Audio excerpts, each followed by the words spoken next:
where is the Church of Jesus Christ.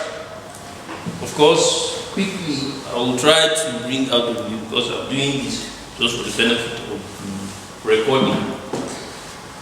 Okay, from Acts chapter 8, verse 1 to 4, what we saw is the nature of the Church of God. Why is it that in this generation, when the Bible is clear about what we should be and who we should be, the church seems to have compromised with the Antichrist? Okay? We've been talking about the Antichrist.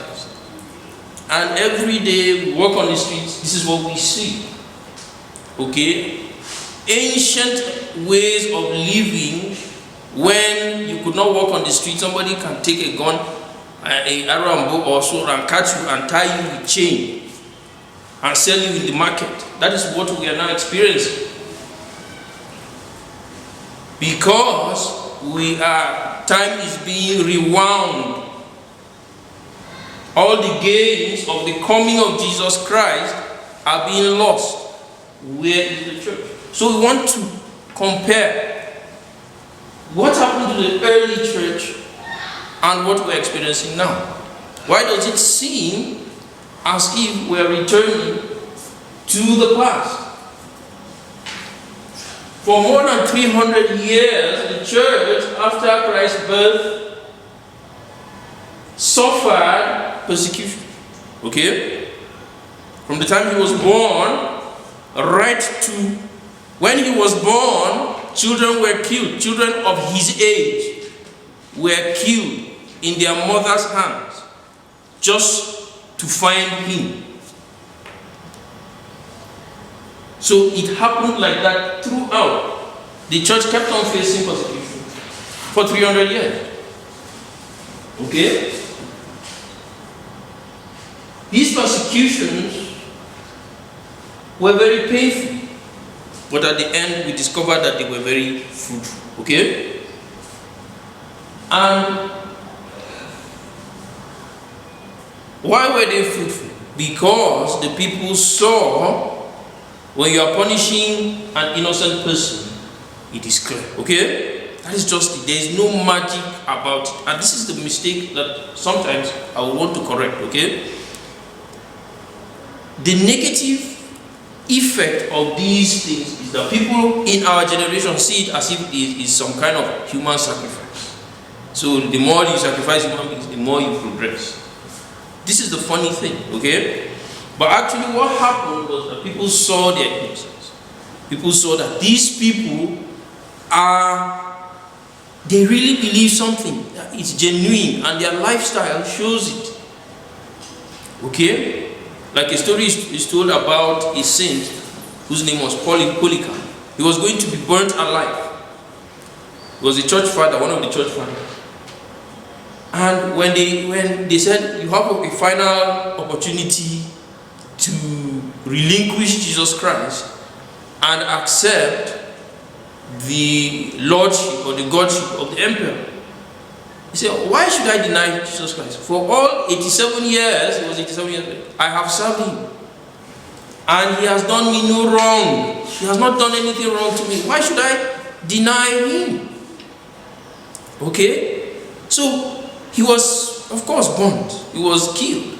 But, when people saw this, they said, this kind of commitment, this kind of love for somebody, and they knew Polycarp, they decided to say, hey, let's look at this Christianity again.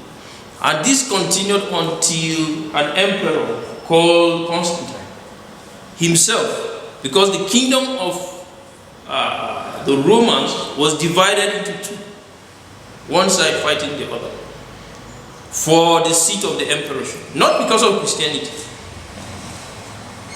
And then when Constantine was leading his own army, because a lot of his aides, people close to him, had become Christian. So he said, he got close to them and he started getting sympathies for Christianity. On that fateful day when he was marching out with his soldiers, he looked up and he saw a cross. It was a day vision, okay? Like a vision, a trance. And he saw a cross, and the cross was on fire. Right in the sky there. he saw a writing, okay, that said, in this, underneath this sign, fight. Under this banner, conquer. So he got his instruction that he should, God had given him the throne of the Romans. And from then he just picked up the sign and he started putting it on the banner of his soldiers. And that is where Christianity became a state religion. So that was the fruit of the persecution. Okay? That they never gave up.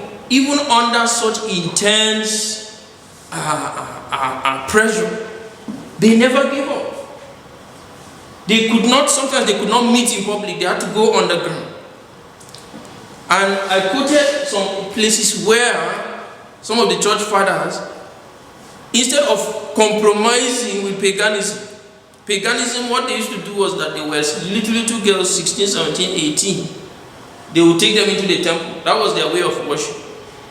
And they would be dancing naked or whatever. Some of them were sacrificed to the idols. Others, they served as temple prostitutes. That was Baal worship. And some of that was imbibed into the worship of the Greeks and the Romans. And they had to speak against that. And that was what convinced some of these Roman leaders. And said, look, I will fight under this Christianity. And the vision was the final thing that convinced Constantine. And he started fighting for Christianity. And he established his kingdom under the banner of Christ. Okay? Under the banner of Christ. They were using the fish. How they used to identify each other was fish. Because the apostles were fishermen, most of them, okay? But with time, they developed a symbol. There was a letter called Chi, okay? It's like an X, okay? Then there's another letter called Rho. It's like this, it has something on top like this, okay? So when you put the Rho within the X, which is Chi, it becomes Chi Rho, okay? And it looks like a cross. A man on a cross like this, okay? So that was what Constantine now imbibed. The name of Christ interposed, okay, on a cross, okay? It's so similar to what. And at the end, we have discovered, okay, that it is scientific. Is it not? Based on the historical, prophetic timeline, okay? So Constantine developed this, okay? And I was able to prove that it is actually scientific, okay? Based on that. So this is what he put on the banner of his soldiers. And on the shields of his soldiers. And it became a standard of the church. And that began the rule of the church. The rule of Christ on earth. Literally. Okay? Christ started ruling on earth. Literally for 300 years in truth. Okay? But after those 300 years, by AD 600, the kingdom began to fall, okay, and Islam arose, okay. So that was what happened. But Christianity continued even up to, that is why it has survived up to today, because it continued. But the real kingdom only lasted about 300 years, okay? Only lasted about 300 years. So it was a result, that maturity was a result of the tenacity of the Christians to say no to their former lives, okay? No to paganism. And they accepted that God knew what he was doing when he established the kingdom of Israel, okay? The law, okay? And matured it in the coming of Christ. So this is what Christianity is, okay? Christ is the fulfillment of the what? The law. Praise the Lord. So you know what the church is. So why are we asking where is the church? Because when we see people not fulfilling the law, instead destroying the law, okay? In pagan practices, human sacrifice, false signals, okay? Turning the world on its head, apologetics, against the church, but for paganism. This is why we are asking, where is the church? Where is the church?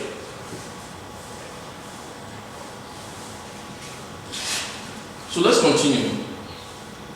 Compared to what the Christians suffered in those days and what we are suffering now as persecution, we do not have an excuse, okay? We don't. If they stood their ground and they won the world by standing their ground, we don't have excuse to say we have just given up. When the devil has returned again to claim his kingdom that he lost to Christ, okay? This is the problem.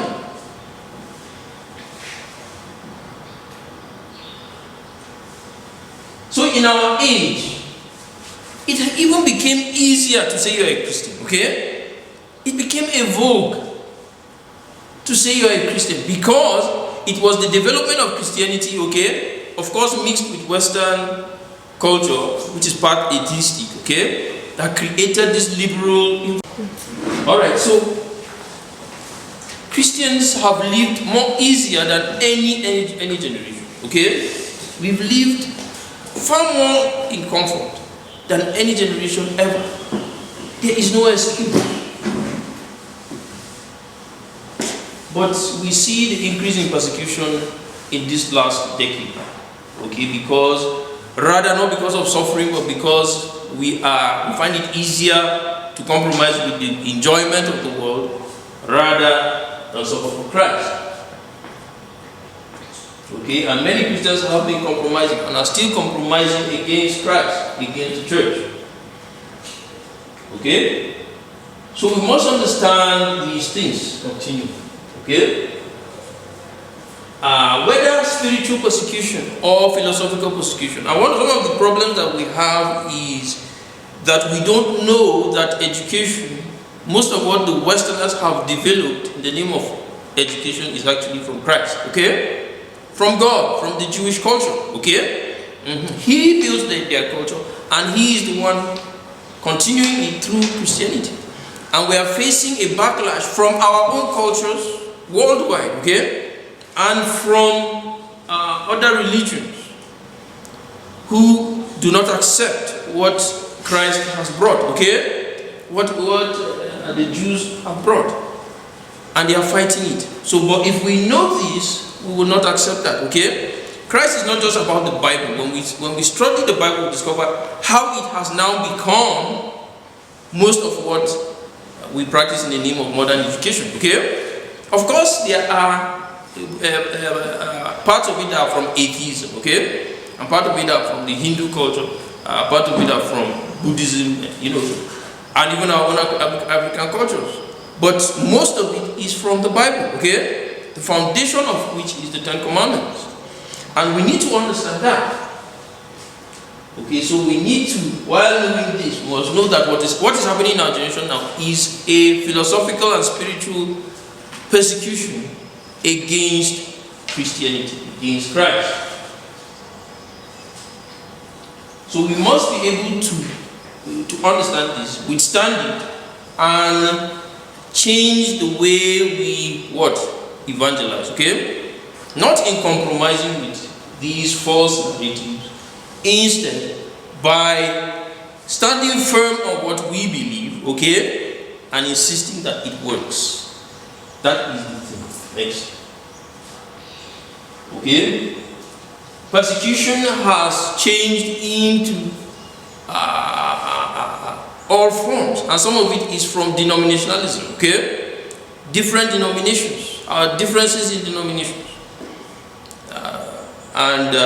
Of course, because of the attack of the Antichrist, what I have said during the 6th century, okay, inside the church, it created denominations, okay?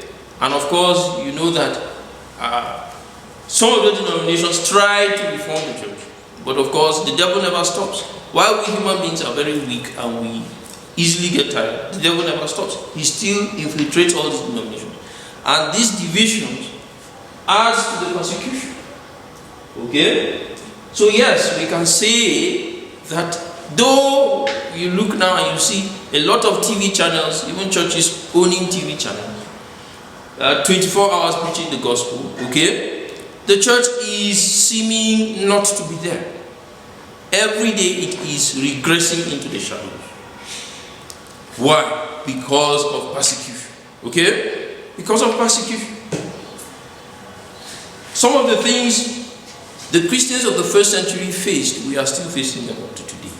Because we have allowed the things of this world to take a lot of our attention, and we refuse to see the trap that He is laying for us.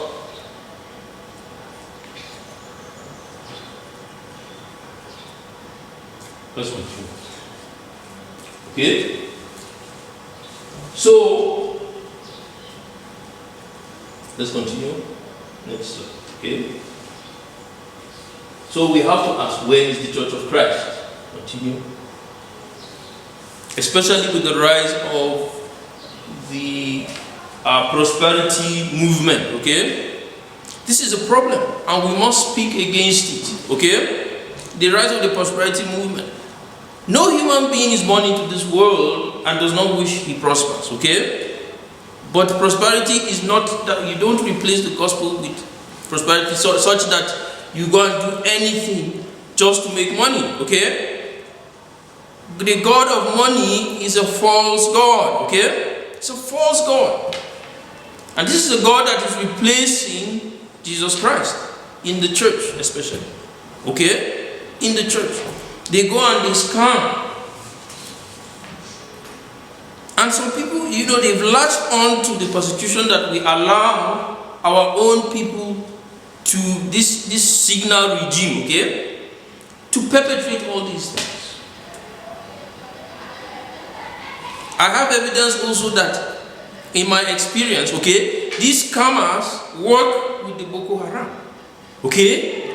They work with Boko Haram. Boko Haram puts the pressure, then you see the increase in scamming activities. The Boko Haram is putting the pressure, kidnapping, pushing people out of their homes, then you see increase in scamming activities. So this is the problem.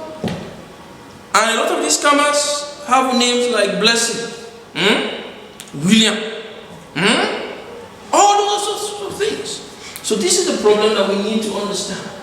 Don't put money first. Don't put money first as your God. You are born to try to succeed, try to survive, okay? That is a natural instinct. But when you replace God with that, you will lose it. You will lose your sense of commitment to Christ. They encourage the weakness of the family. Don't be so committed to your family. If you are committed to your family so much, tomorrow is another person out there. You better start looking at that other person. What is that? Destroying the family. The Americans have discovered this, and they have gone into the political realm to rescue their nation away from the hands of those evil people. Jesus said you must start from Jerusalem, okay? Before you go to Judea. Before you go to the rest of the world. Your family is first. Is first. So brothers and sisters, this is what we see. Where is the church? Okay? Where is the church? We need to understand that we are losing the church. We are losing the fundamentals of what makes us Christians. Okay? I wrote an article last week on how some of these things are happening. We are allowing the terrible influences from the global world falsely merging those things they are doing out there with what Christ is. Harry Boer, I think it was John Boer, that wrote the book, okay? Capitalism or Christ. From the beginning, we have failed to understand the difference between capitalism and Jesus Christ. The secular, we just imbibe everything that comes from Europe and America as Christ, okay? Yes, they have built a lot of their society based on Christian principles. But that doesn't mean that everything is Christ. It's a mixture of atheism, okay, and Christianity. So when we know what to pick and what not to pick, But what they are picking is those terrible things, okay? Make money at all costs. Yeah, you know, they're all about where you come from, tribalism. And this is what is going to bring about the Antichrist. And the time of the Antichrist is ripe, okay? In every generation. This is our time to face him and tell him no. To face Satan. And what we are doing is actually facing Satan and telling him no. Okay? Shabbat Shalom.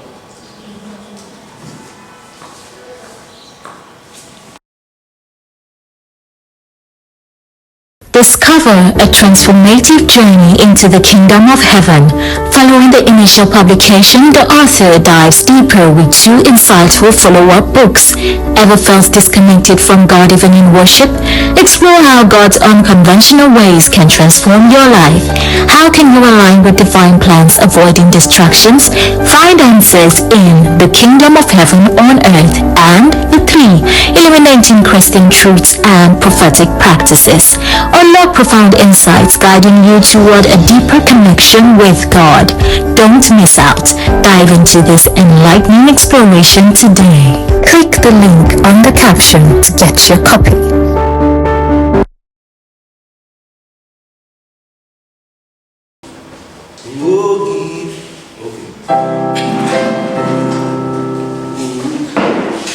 Done.